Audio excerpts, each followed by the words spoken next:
शुभेंदु दा, आप तो हमारे साथ थे।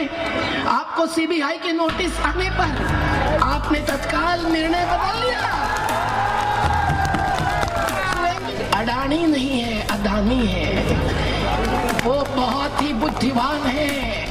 उनको पता है कि बाजार कैसे चलता है और बाजारी पद्धति से जल जंगल जमीन कैसे छीनी जाती है। आज अगर नंदीग्राम में शुभेंदु अधिकारी जी, आप अगर धर्म के नाम पर यहाँ के हिंदू मुसलमानों को भिड़ा देंगे तो इस भूमि में चैन खोलने का आपका काम नंदीग्राम की जनता ना मंजूर करेगी। युवाओं को हाथ जोड़ के ऐलान है कि मोदी यानी कॉर्पोरेट, मोदी यानी कंपनी, पर ईस्ट इंडिया कंपनी का राज भगाने में बंगाल की अगुवाई थी, बंगाल की ताकत थी।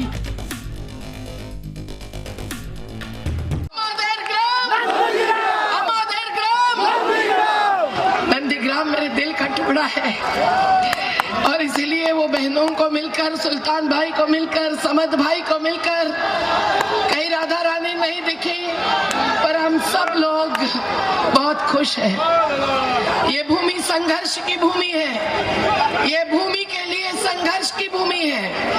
और बंगाल की क्रांतिकारी भूमि में जैसे खिलाफत का आंदोलन हुआ था, इसी मेदिनीपुर के पास आज उसकी स्थली है। तो आज नंदीग्राम इस खिलाफत का प्रतीक होना चाहिए, इस खिलाफत की क्रांति का अगुवाह होना चाहिए और होगा, ये हमारे संयुक्त किसान मोर्चा का विश्वास है। राकेश जी टिकायत यहाँ आए हैं, जिनके आंसुओं की धार ने जनता का समुंदर वहां गाजीपुरा बॉर्डर पर लगा दिया। यहाँ राजेवाल जी और गुरनाम सिंह चढ़ूनी जी आए हैं, जिन्होंने पिछले 110 दिन से वहीं डेरा डालकर किसान मजदूरों को संबल दिया है। युद्धवीर सिंह जी आए हैं, जिन्होंने मुजफ्फरपुर के किसानों में जात पात मजहब के पार एकता स्थापन करके दिल्ली को घेरा डाला है।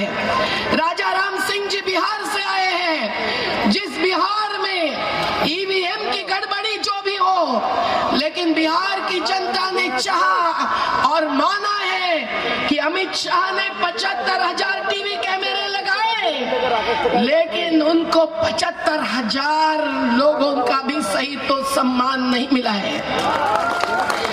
साथियों, इसलिए दलीय राजनीति क्या है और दलीय राजनीति क्या नहीं है, ये जानने वाले तमाम साथीगण, उत्तर प्रदेश के वाराणसी से संजीव भाई भी आए हैं, हम सब जानते हैं। हम लोग इसीलिए ये चुनावी राजनीति को ही सब कुछ नहीं मानते हैं।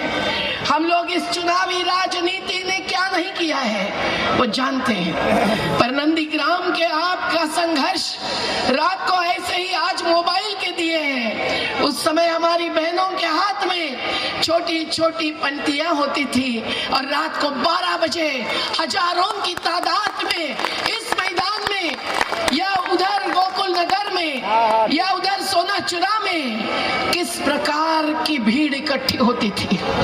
हम सब लोग जानते हैं कि उस संघर्ष के बाद भूमि अधिग्रहण कानून अंग्रेज सरकार का बदलने के लिए मजबूर किया सरकारों को, और सभी सेक्युलर पार्टियां, सर्वधर्म समभाव मानने वाली पार्टियां और हमारा जन आंदोलनों का समन्वय भिड़ गया। पर आज फिर मोदी सरकार ने उस कानून को नहीं चाहा है। वो मानते हैं कि जमीन हस्तगत करना उनका अधिकार है। अरे यहाँ एक एक गांव में देखी हुई छोटी छोटी खेती बाड़ी, उस पर बनने वाली पकने वाली सब्जी और उस सब्जी को लेकर जाने वाली हमारी छोटी छोटी महिलाएं, बच्चियां, हम सब लोग किस प्रकार से लड़े। 119 गांव एक इंडोनेशियाई कंपनियों को भगाकर आपने बचाए हैं।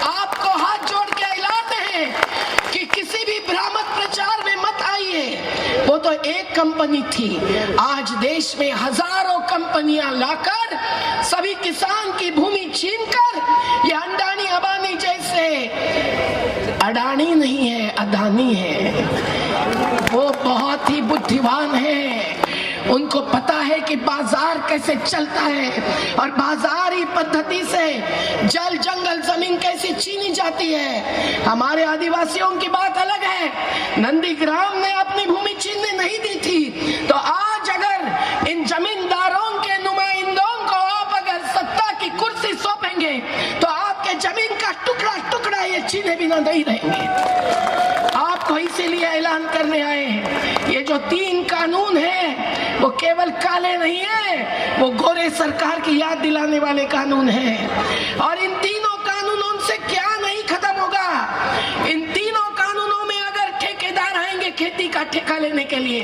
तो आइए गुजरात में पूछिए गुजरात के किसानों को कि किस प्रकार से पेप्सिको नाम की कंपनी ने आलू खरीदने का वायदा किया और जब आलू तैयार हुआ तब कहा कि ये अच्छा नहीं है, हम नहीं खरीदेंगे।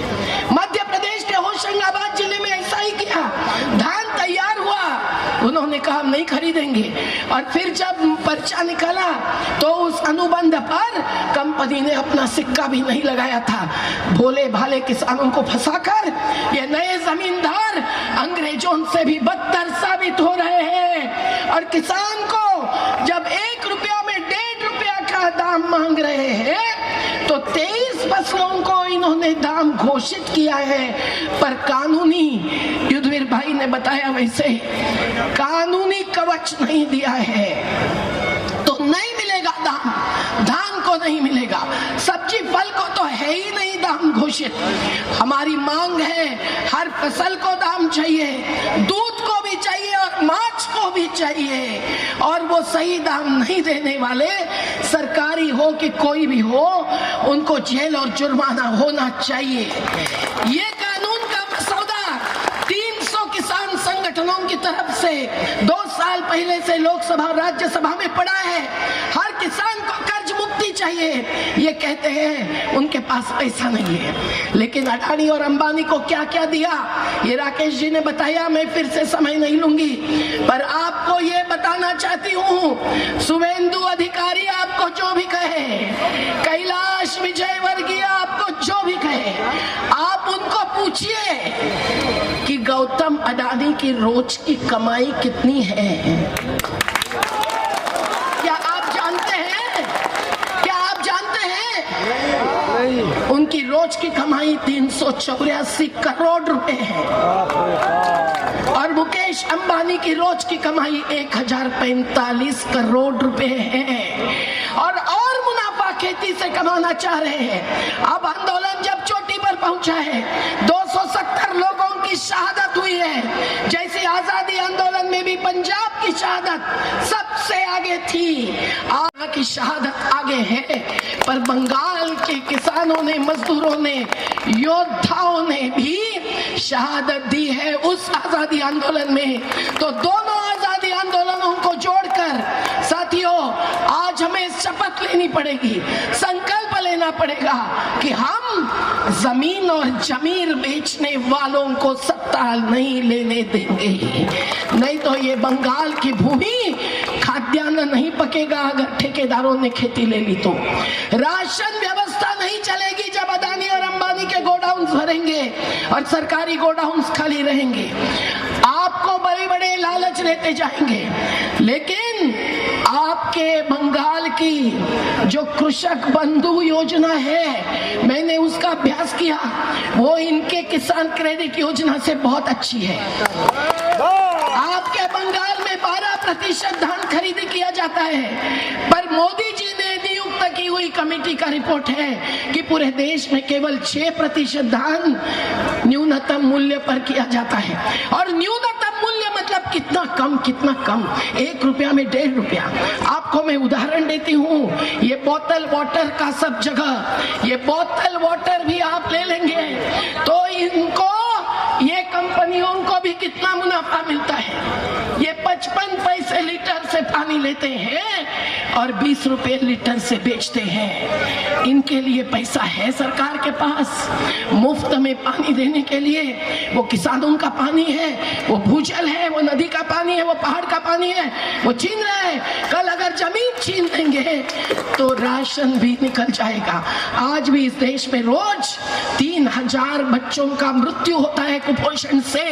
कोरोना के नाम पर ये 3 कानून थोपे गए, राज्य सरकारों के अधिकारों को कुचला गया और रेल बेचे, पोर्ट बेचे, एयरपोर्ट बेचे, सब कुछ बेचना। यहाँ BSNL के हमारे श्रमिक आए हैं, पूछिए 44 श्रमिकों ने आत्महत्या की है। ये आत्महत्या नहीं है, किसान भी हर घंटे में 3 आत्महत्या कर रहे हैं। ये आत्महत्या नहीं है, ये हत्या है।